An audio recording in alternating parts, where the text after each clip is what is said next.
Good evening. This is the Summative project for professional practice development plan. I want to go back and reflect in phase one. I found out that my true color was actually gold when I took the true colors quiz.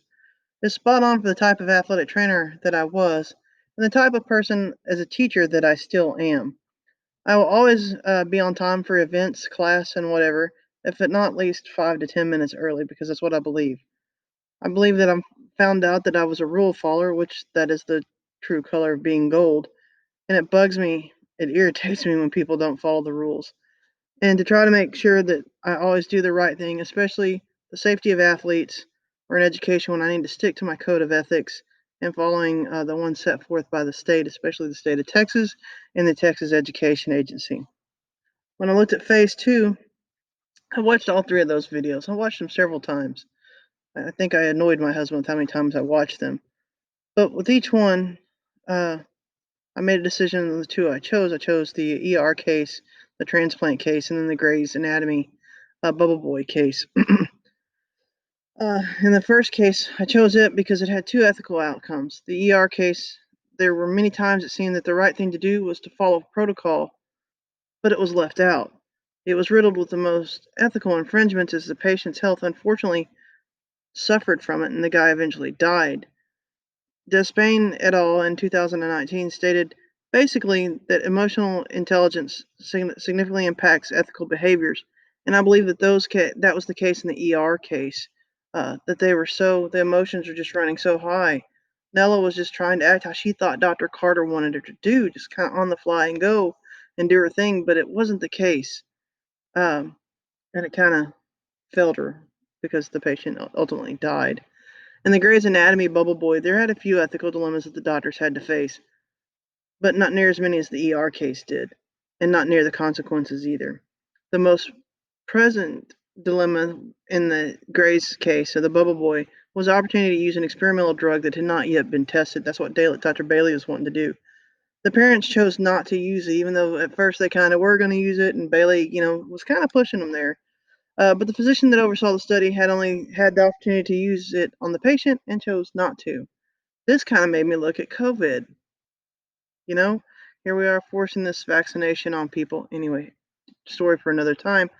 But it made me think of the COVID and the rushing of the vaccination. Every day, there's always going to be a challenge to medical ethics of a doctor, of a nurse, of anybody in healthcare. In these cases, take it to extreme. The Grey's Anatomy case and the ER case. In everyday practice, these issues I would hope would be fewer and not so exaggerated, which would be a good thing. Where doctors do not have enough time to think about their actions, where they can actually sit back and look at it. In medicine and life, you must know what you believe in order to do the right thing and stick with that and allow it to be what drives you. When we looked at phase three, you had us do the cameraman's viewpoint and the painter's viewpoint. And like using the cameraman's viewpoint, I used my life as an athletic trainer in burnout. Uh, just going through the motions and getting by and still being professional on the outside, but I was a hot mess on the inside and was well past burnout. And I took a couple things to push me there and a couple slaps in the face. But I take that point and I use that to do the painter's viewpoint when I teach my classes and I educate my student trainers on becoming a healthcare professional. When they enter our health science practicum um, in their senior year, I want them to be a well-rounded person and know and be able to use their critical thinking skills. So when they are faced with ethical dilemmas, they can use this thinking to do what is right, even when we have a clear pathway that leads them to one of our three practicums. I want them to know that those practicums are leading to help make right decisions. It is important that they understand that there will be times in their career when their ethics and beliefs will be challenged, and how they react to those challenges will also be noticed. I just hope to give them the tools to deal with it or to seek the help to help them deal with it when the stress is all of it. You know what I mean? Um, the, they really look up to you in the practicum setting. Phase four, the big picture, the and leadership analysis and professional practice development plan. I talked about virtual learning when the pandemic first started and we had to go into virtual learning. Uh, and it was kind of a rush to get there, and we ended up grading by grace, basically pass fail. If they did something, we passed them and let them go. And then we come back to school, and now we were told to give numeric grades. We were no longer doing the pass fail when we had already set a standard before. I think that made it harder on folks when they came back and they thought it would be just as easy as it was then. But it wasn't. Actually, kind of harder for them, I guess, because we were more strict. So I believe that even in the virtual learning, this new normal learning that we're now in, that teachers must try to somehow build relationships with the virtual students. It's really hard. I stare at them on a screen. They're a little square on my computer. It's kind of hard to build a relationship, but I've actually found how to do that is when I contact them through email or have a Google Meet with them outside of class. I have a set up tutorial time because I teach regular classes throughout the day. I have a class period for my virtual kids, and that's when I get to meet the kids. If they're failing and having issues, I can contact them and say, "Hey, hit me on the Google Meet on Thursday at 10:10, and we'll have a meeting."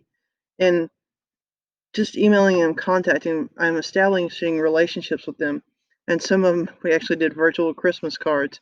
I told them to get to write out a Christmas card to one of their teachers, and I would print it all off and put them in their teachers' boxes. And some have been directed at me and how I've taken time to help them out. So that's been kind of cool. Uh, so from the cameraman's viewpoint and the painter's viewpoint, fell right with this grading by grace that we've had to do, and changing grades as it happened as some of my assistant principal was trying to get me to change grades, and I didn't because I stuck to my ethics because I don't want to lose my license as a teacher. I think my ethical philosophy from all this is to stick with what your moral compass is and do not compromise it, even if you are the only one standing ground. And it's kind of when that line was drawn in the sand to change grades or not change grades. I stuck with what I believed in, and I left the grades to the students that didn't do so hot. They still failed because I didn't change their grades because they weren't doing the work, and I wasn't going to reward someone to be a loser when they weren't doing the work. Through this class, I've grown as a healthcare provider because I've seen different points of view in this class, and I've seen how others interpret directions for assignments and how they present them, and it's totally not what I had planned or what I did. So that's been interesting to see other people's take on instructions alone. I think it's important to remember that we all see things differently.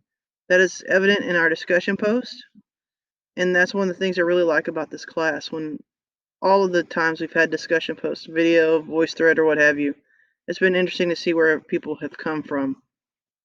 This class has sparked some great conversations with my coworkers when I want to discuss whatever topic we've been covering in the given week here in this class. This helped my relationship with my fellow health science teachers, which is kind of neat to see when we have those discussions. I've talked to them about organ selling. We've had some great conversations with them about that. And I actually brought that up in my practicum EMT class. We had some great discussions about that. We also talked about refusing treatment because of religious beliefs. I talk about that in medical ethics in my principles of health science class. That's come up a couple times. And we talk about, why to sell them, why not to sell them. It's interesting to see these kids' point of view because, death is something they don't think about. And that's what happens with organ donation. And that leads us to the right to die case. And I'm sure you guys have seen my thing on that. And these students just, I think they get it more when you talk about it out loud. All the way up to healthcare is a big thing we talk about, and the quality of care. I think this class has helped me to tell that to my students in a better way. The quote you gave us about, and I'm using the quote, ethics education is not about teaching how to be ethical. It is about learning how to make better decisions. Is one that I actually use in my practice with my EMT students every day. In fact, just yesterday they took their medical exam and they did terrible on it. They were whining and complaining. We went and ran some scenarios afterwards, and they didn't do great on the scenario. So it all went downhill yesterday. And so today we got the test up, and I showed them what they missed, and we broke down each question. And we broke down the question, then we broke down the answers, and how they read through things too fast or how they caught keywords and just assumed. So that was interesting to see how they did that. I know they're going to make life decisions, life and death decisions, in their careers, and I want them to be great at to do that. They have to stumble and fall, like on this test, and they thought they knew the test, but they weren't prepared for the test, and they had to stop and look what happened and be able to fix it and learn from it. Now, if I gave them that test today, I think they'd do a complete 180 and all pass that exam. And they want me to do that so they can see if they really know the stuff. So it's kind of cool that they did that. I know that I've learned a lot in this class, and it's going to influence me to be a better teacher. And I'm excited to see how that influence from this class goes on. I have truly enjoyed this class, and thanks.